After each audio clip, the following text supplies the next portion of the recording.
Welcome to Books on Air, the podcast that you don't want to miss. You're about to get a sneak peek at what goes on behind the scenes with authors. You'll find out their secret recipe for creating a book. We'll tell you where they get their ideas, and you will get the inside scoop on their next project. Want to know more? Terrific. We'll tell you where to find them on social media. Are you ready? Okay, let's meet today's author.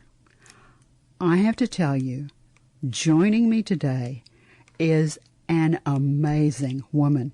Wait until you hear what I have to say about her.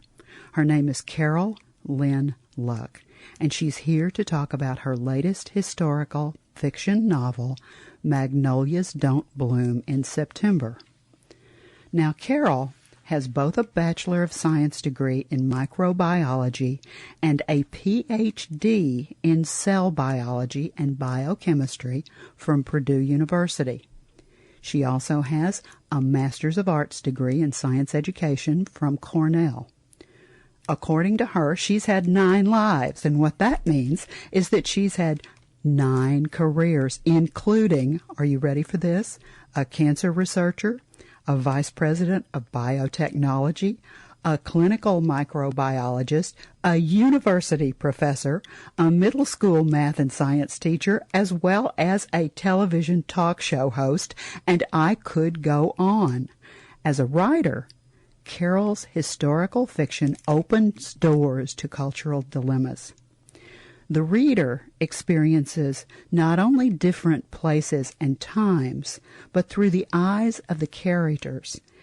They're motivated by a strong sense of social justice and a need to survive. Carol, welcome to Books on Air. My goodness, you're so impressive. Oh, thank you, Suzanne. I've been around a long time. Well, what I can't figure out, I'm reading through all of this wonderful information about you and your what all you've done and your scientific background. What attracted you? What made you want to start writing and historical fiction? Well, when I was in school, I loved math and science, and English was my least favorite subject. I absolutely hated writing. I felt like I had nothing important to say. But when I was in my 60s and almost retired, I transcribed a story for my 89-year-old neighbor about her harrowing escape from Poland during World War II. And when I finished, she said, "These stories need to be told." And somehow that planted a seed in me that I absolutely had to watch blossom.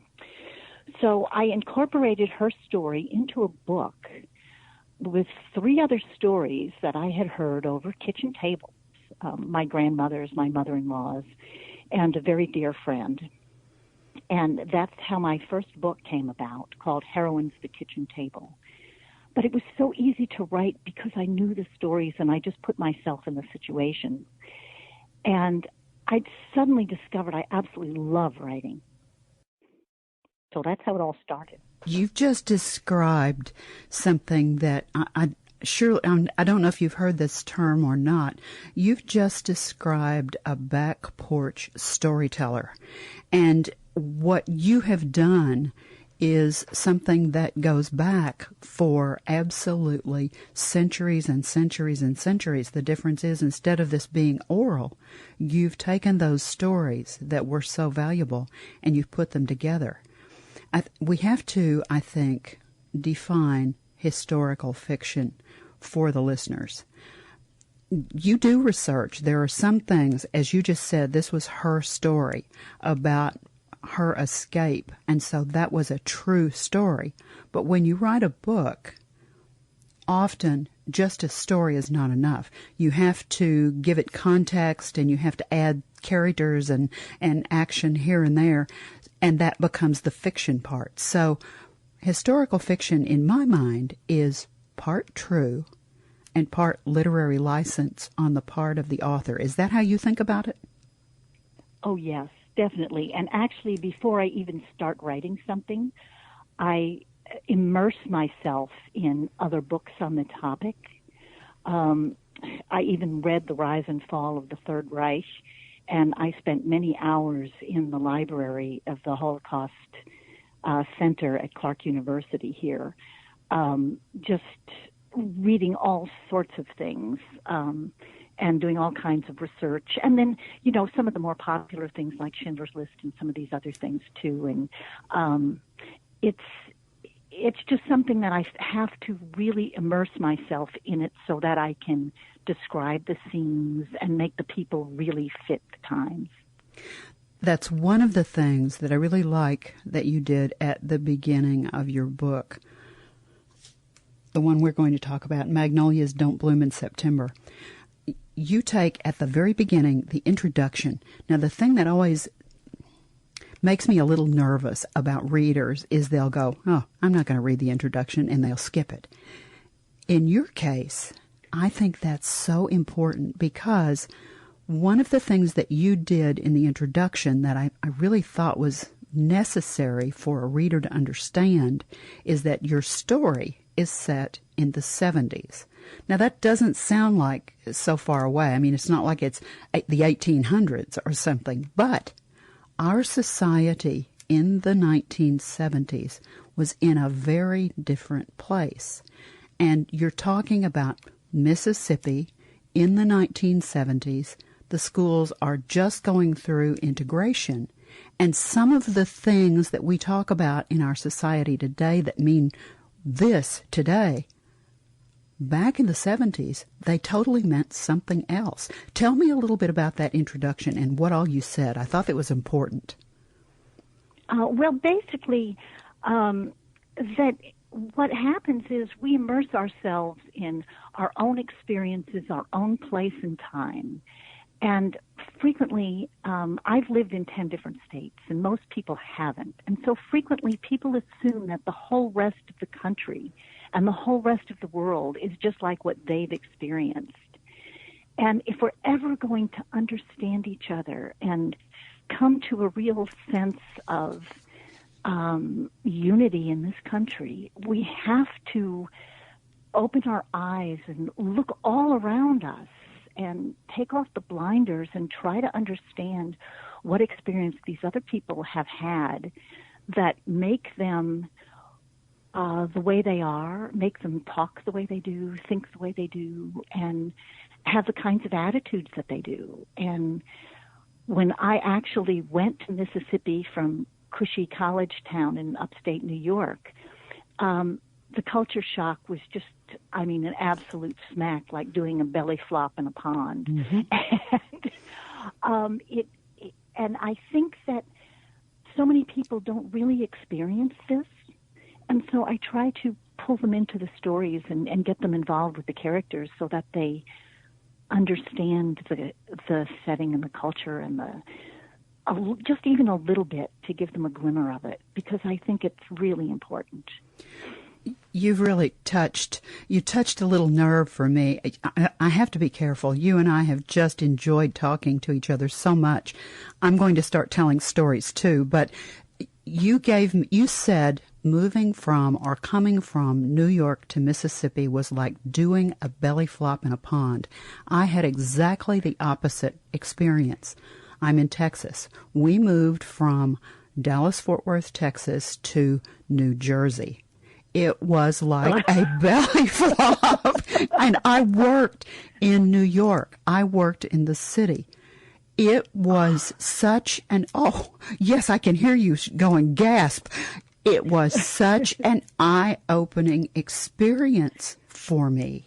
Now, my father had been from Rhode Island, so I had a little bit of an understanding, and we'd visited, occasionally. So I had a tiny, tiny understanding of the Northeastern culture, but nothing like I got when I belly flopped into the pond of Hillsborough, New Jersey. You're absolutely right on the money when you talk about until you live there or experience there, you do not understand why people are the way they are. Good job. Oh, it's very true. Well, is there a significance to the title of the book, Magnolias Don't Bloom in September? Oh, yes, because this new teacher shows up there and totally wet behind the ears. She looks like one of the students. The cafeteria lady asks her for weeks if she's a student or a teacher, in spite of her spiky heels and her hair in a bun. And she ends up trying so hard with these kids. And when she comes home, and there's magnolias all around, and I love magnolias because they smell so beautiful. Right, me too.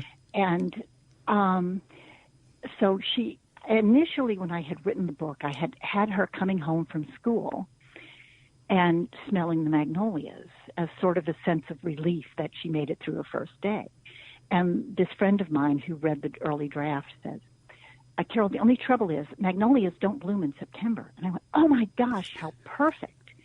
Because the kids and Kenda, who does this huge amount of growing during this year, do bloom in the spring when magnolias bloom. But boy, they certainly were nowhere near that in September. So it's kind of symbolic in that sense. I really like that. And she experiences good news and bad news. I mean, you talk about the difference in the Confederate flag and what it meant in the 1970s. You talk about Yankee Doodle being played Yankee Doodle. Not Yankee Doodle, the Dixie being played. I don't know why Yankee Doodle came out, but it did, because we've been talking about the Northeast for me. They played Dixie right after the national anthem, and everybody kept standing. It was a different culture. The Confederate flag meant nothing at that time except that it represented Confederate states. And so that was something that those southern states simply did as part of their culture and part of the custom. Am I right? Well, yes. And actually, the student who was responsible for the flag going up there, it was the flag from his grandfather's coffin that had been draped over his grandfather's coffin. And at the end of the year, I give it back to him. And when I did that, this kid never showed any emotion for anybody or anything. And all of a sudden, he clutched it to his chest and said, my mama was in tears. That was Grandpa's flag when it showed up missing, and she kind of knew I had something to do with it, but she didn't know the whole story. I'm so glad to have it back. My mama's going to be so happy. That's a real event in your life, isn't it? Oh, yes. A lot of the book is directly out of my diary. In fact, part of what I'd like to read a little bit of today is actually what a student actually said to me. I was so shocked. I'm absolutely appalled to get this from a student, but I was so glad that this kid was bold enough to say these things to me. Well, let's go ahead and share this with the listeners. Okay. Let me read you this section. This is in the classroom first. Ivory, this is 6th grade. You need to do your work in school. Don't you understand learning is important? Ms. Lady, you don't get it. Don't get what, Ivory? I crossed my arms. Ms. Lady, how do you expect me to care about your math if you don't care about me? Ivory, I do care about you. Yeah? How come you can't even say my name right? He puts his hands on his hips. Ivory, not Ivory. I'm sorry, that's how we would pronounce it up north. I don't care about up north. Using the South now. You're right. I'll be sure to call you Ivory from now on. And Ms. Lady, that ain't all. If you cared, you'd understand. I's poor and I's black. I ain't got no money for pencil, for nothing, and I never will. So what do I need your math for? Ivory, maybe you don't understand it now, but when you learn, what you learn will help you one day. I want you to learn in school while you can. What's in your head is the only thing no one can take away from you. Huh? Ivory, the choice is yours. You can waste your time in school, or you can try. If you waste time and don't learn, you lose. I want you to win. Ivory puts his elbows on the desk with his chin in his hand. He stares at me for the rest of the class period. Now we're going to flip a scene, and I want you to meet the unofficial teacher mentor of the main character, Kenda. I'm eager to spend my next period with Mildred. In the teacher's lounge, she's busy grading papers, her fountain pen leaving tiny tracks of blue turquoise ink. Do you need a red pen? I ask. Heavens, no, honey child, Mildred answers. I hate red, and so do the students. It makes them want to defend every little mistake. Peacock blue is more cheerful, and it stands out. Can I ask you something? Of course. What's on your mind? This morning, one of my kids told me he has no reason to care about my math if I don't care about him. I get it. I agree with this point. But how do I convince him I care? You keep on working with him. Be kind, but firm. Let him and the whole class know you expect them to try. Be sure to acknowledge their efforts, and in due time you'll win them over. When? In June, I wonder? So I'll leave you there.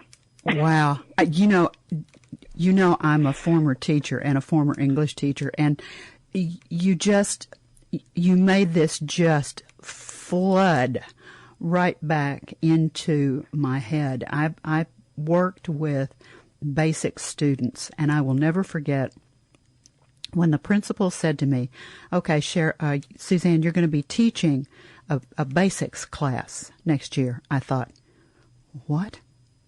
What's a basic class? And so I kind of started asking around and discovered that these were going to be the kids that were in the principal's office, every day. These were the troublemakers. These were the bad kids. And I thought, what have I done to deserve this? And how am I going to make this work? So I started thinking about it. And I thought, okay, these are not bad kids. These are kids that looked away for what to them seemed like a second. They looked away from the educational system for whatever reason. When they turned around and looked back, they'd missed so much they would never, ever be able to catch up. It made them feel badly about themselves, and so what did they do? They did something to get attention, so they'd act up. So the kids came in the first day, and I looked at them, and I would always wear black.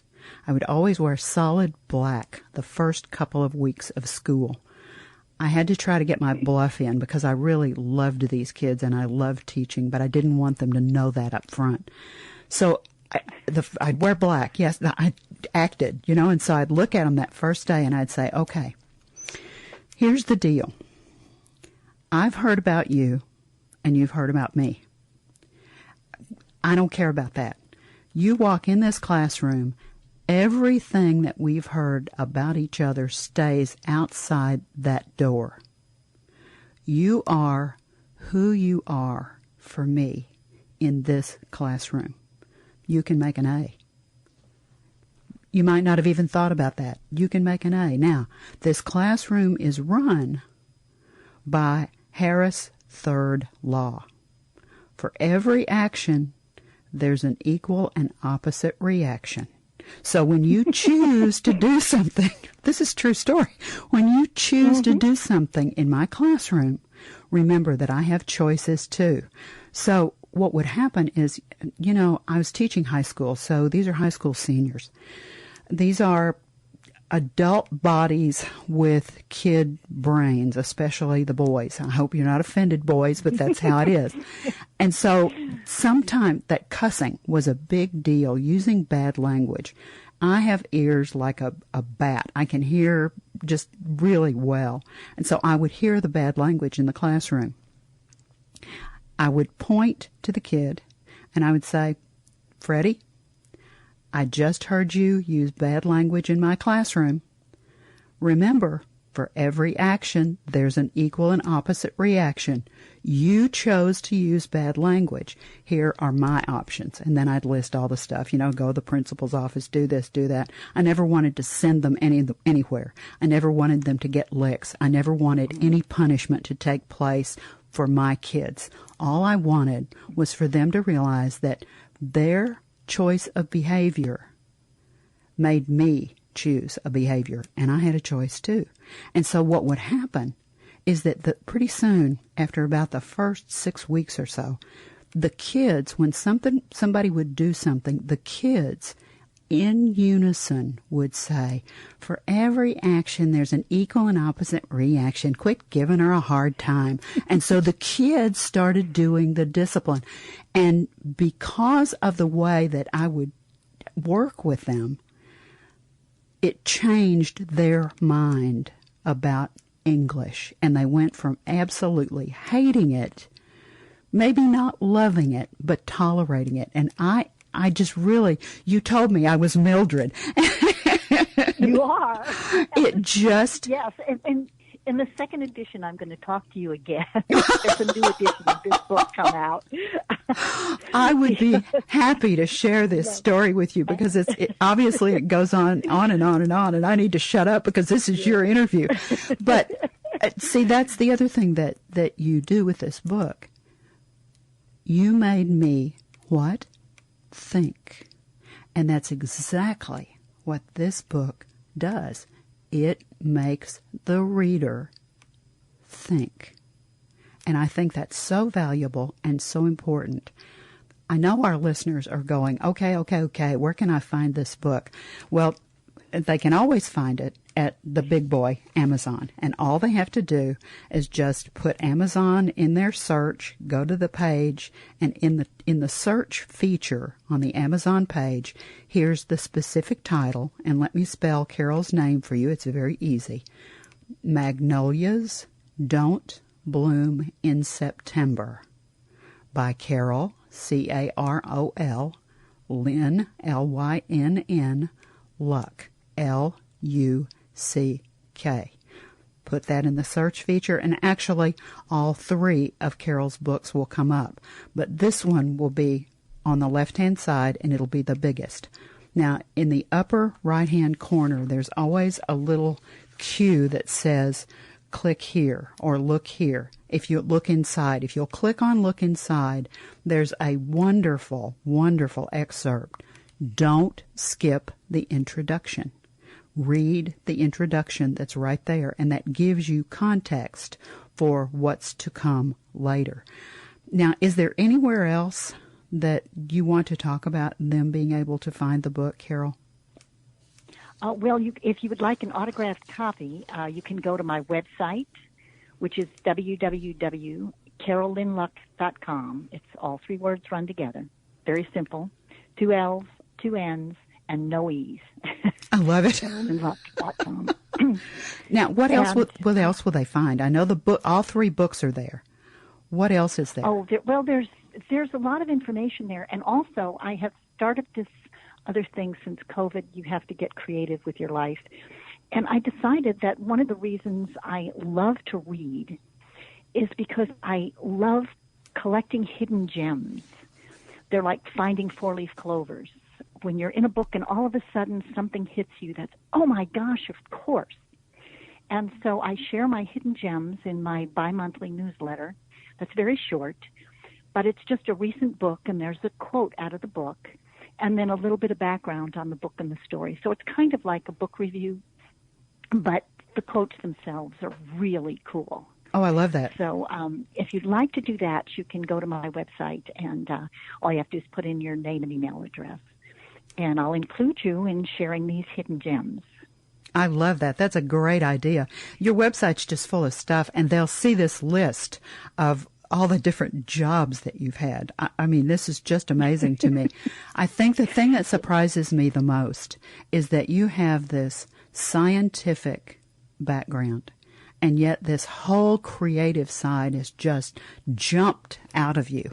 I think that that's so wonderful because you had jobs where you had to be very specific and very precise, and there were things that had to go exactly a certain way, and you didn't recognize you had this creativity until you heard that story and you decided you had to write it down. I just think that is absolutely terrific. Yeah.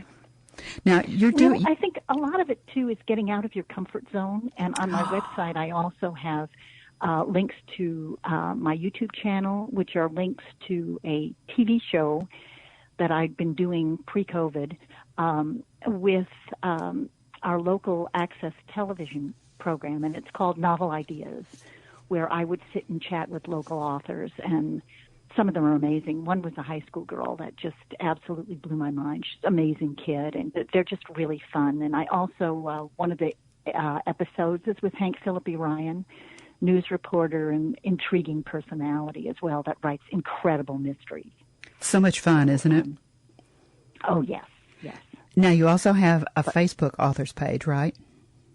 Yes, and the Facebook is Luck Golden Pages. And what about your Twitter feed? Well, I have a Twitter feed that's @LuckWrites. But sometimes when things get too political for my own sanity, I ignore it for a while. And let's face it, sometimes the social media just becomes more than you can deal with, right? Yes, yes. Yeah.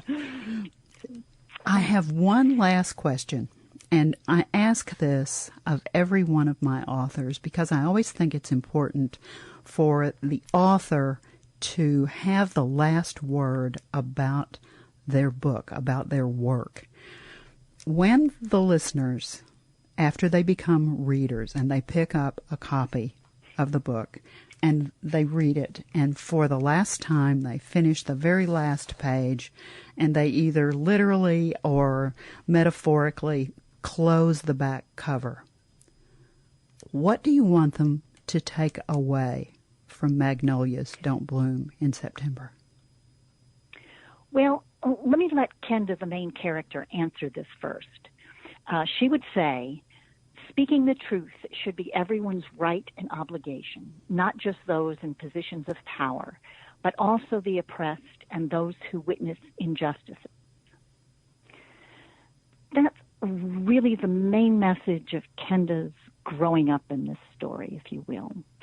But more than that, I wish for all my readers to travel the roads others have taken. We all see the world through the lens of our own experiences.